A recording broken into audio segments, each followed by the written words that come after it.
Hi, it's Grim with Luxury Gaming, and we're here with Meet the Persanos. They played in the 3v3 LCS event. They got top 8. On the team, we have Nesh, Ryan, and Arjun. Go ahead and introduce yourself, guys. Uh, Hi, I'm Nash, and today we decided to play uh, as player A, Virtual World, as player B, Virtual World, as player C, the best deck, Dino. And we went through the entire meta, analyzed the possible scenarios, and we decided to play an optimal uh, Entrap lineup, and to be honest, it worked perfectly. But as every big tournament, we needed a bit of luck to win, and it didn't happen, and we got top 8, which is fine actually, and I'm very happy for this result. We can start with June explaining his Dino deck because it's very interesting and. Either if it sounds standard, we went over a lot of theory based of how to simplify the game state and to gain win conditions out of nothing. Yeah, so I think the engine is something that is already standard and is something everyone basically understands by this point. And the only interesting parts are probably the hand trap lineup. This hand trap lineup, I think it does the best both into control and into virtual world. We sided for Drytron. We didn't main deck Droll because it was mediocre into the matchups that we actually expected, and it worked out pretty well. One of the only major changes we made was just main decking the Call by the Grave, and that's because a lot of the time we were just we were going first against combo decks, and combo decks will normally just have one hand trap. So if you can play, it'll be fine. Game one, and if you just done Dolka, it's probably fine. And mating it instead of siding it like we usually do, because we normally used to blind second. So in this meta, you actually can't do that unless you're against control decks. So that's why we needed a couple more side spots, because we expected some rogue, and that's why we pulled out these 3 slots for the Dark Rulers. And that helped when we were playing against Adamantipator and Dragon League. And one of the cards that we tried and did not work was Dimensional Shifter with 1 Giant Rex. So this card actually just stops a Virtual World or Drytron turn, and on your turn, if you have an OV or if you have a Lost World at level 4, then you can make a rank 4. Because you just banish Giant Rex off it. And the problem we had with this was when you try this combo, you don't end on a Miskin Grave like you normally do. So you don't have follow-up unless you draw redundant engine pieces, right? So that's why we just went with this, and we just drew more hand traps than they had plays. That's it. Overall, I think it worked all right. I went 8-0 in Swiss and won in top 16. My only loss whole tourney was to Nets, who managed to win the event. And I'm overall satisfied with the deck list for this event. Mm-hmm. Well, I wouldn't recommend you play Dino though. Don't play Dino. Don't do it. Don't play Dino. Got it. It was a good tournament choice, but don't play it. Got it. It was not. It was probably not a good tournament choice, but we pulled it off. Yeah, you grinded it out. I mean, you're 8-0 in Swiss. Yeah. It does stuff, Does I something. mean, it's a little more viable to play a deck like Dinosaur in a 3v3 because you're bound to lose matches due to just drawing unplayable or getting ashed and not being able to play. So it was less of an issue for this tournament. But in general, definitely don't play Dinosaur. Okay. Yeah, don't play Dinosaur. Okie dokie. Yeah. So is there any? Nash, you can go. Yeah, it was a very good meta call for the rogue matchups. Like there were teams playing 3 Eldritch Dragoon, 3 Numeron Dragoon. It was like me and Ryan were just supposed to win just one of these matchups, and then June was doing all the work. Like, Oh yeah, I convinced them because I was being lazy. I didn't want to learn virtual world combos, so I just told them, "Yo, I'll carry us. I'll carry us to this, and we'll do you guys do the rest." nah, that's not true. June knows well how to play Virtual World. He just wanted to play Dino. But to be honest, I really think it was a very good meta call at the end. It worked. Yeah, it was fine. I'm trying to remember how many Dino players were in the overall tournament. The 2% of other decks, so I think probably June and another guy, like two or three Dinos, like total. Yeah, dude, you're not even listed on this chart. Yeah, that's wild. You don't even got a little civil in the thing. That's funny. Okay, we'll move on though. We're not in the pie chart. Yeah, you're not even in there, bro. Until top cut, it finally says one Dino. Nice. Okay, so is there anything else you'd like to say about the deck list, or are you all good to go? No, it's not a whole lot.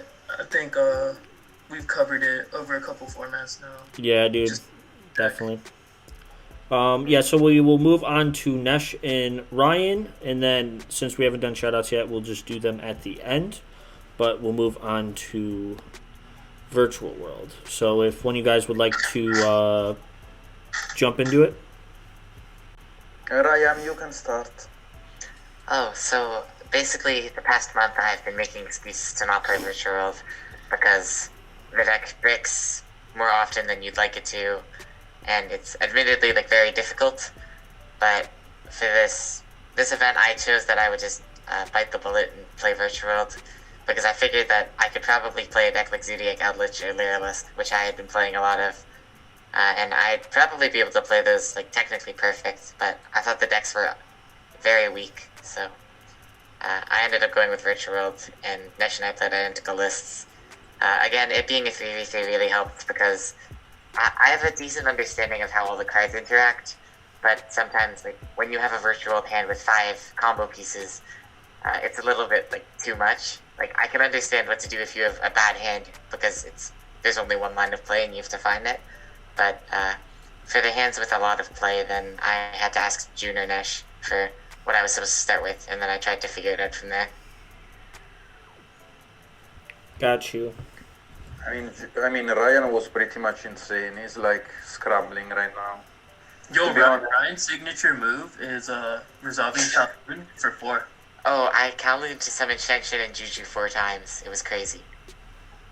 That's pretty wild.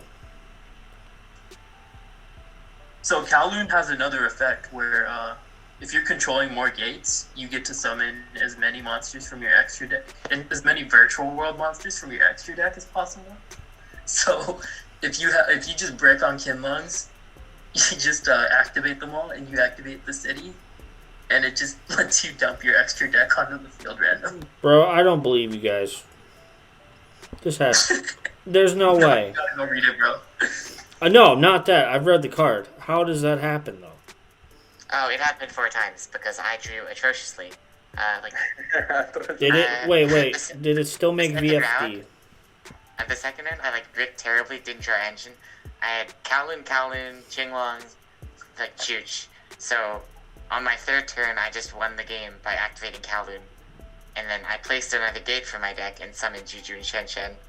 And that also happened round 5 and round 7. And I won top 16 by doing that. After I desired away all of my Nians and my traps. I had 1 left, and then I Kowloon for 4 and he died. It's kind of insane. I wonder if people thought you were being weird by doing it. What do you mean you just get a special extra deck monsters? It's pretty funny. It worked out. Also We just had to redo it. we decided to put Droll in the main deck because either if we were expecting a lot of Drytron, our side pattern was already perfect to win game 2 and game 3. So we kinda unrespected the Drytron in game 1 and oversided in the game 2 and game 3 just to play against decks like Dragon Link, like Infernoble, like Rock with Prankits. So to be honest, at the end of the day, Nibiru in the main deck was insanely good. About the size, staple are 3 Lancia, 3 Cycle Reader, 3 Droll because we are not main decking them. But about Forbidden Droplet was played because, like you can see in our extra deck, we are not respecting Dragoon. So we needed an out to Dragoon, and Forbidden Droplet was one of them. Because we decided to play Downed Magician over the out to Dragoon, which can be Utopia Beyond, or which can be Enter Bloodnir. And also Droplet was very good against any Zodiac variant. Unfortunately, I didn't draw it in my top 8. And at the bottom you can see 3 back row 8s, which are 1 Storm, 1 RP Feather Dust, and 1 Red Tribute. We decided to respect more the monsters than the back rows because actually the deck doesn't really die to back rows, but it dies to Zeus or Dragoon. Like back row can beat you if they open really broken, like 3-4 sets alive. But most of the decks, they have to put a presence on board to interact with your field, like Mechaba, like Winda, like Dragoon, like F0 for example, if you play against Numeron. So we decided to respect this kind of rogue matchup, and also Droplet is very good against decks like Adamancipator and decks like Dragon Link, which were expected a lot, to be honest. Like there were a low percentage of these decks, but we were expecting to get this deck list in Top Cut because we did a lot of math behind the numbers in the LCS. Mm-hmm. It's also very good against Dryden. Dryden is another one of the cards that kind of just destroys you a lot more than Mechaba or something, because if you don't have virtual names to trigger, then you just lose. But with Mechaba, if you have a few names, you can at least try to play through it. Yeah, it's nice. About the extra deck, I mean, it's almost a staple, like double VFD, 1 M7, 1 Zeus. Downerd is not staple, but it's a very good deck. 75 is a staple. Fortune Tune, I would say it's a staple. It's literally the best rank 3 you can play. Then you have Shen, staple, Chaofeng, staple. Like if it's not staple Chaofeng, there is no staple cards in the extra deck. Vermilion, staple. Croco is staple because when you get Lancia, you are going mostly to end with the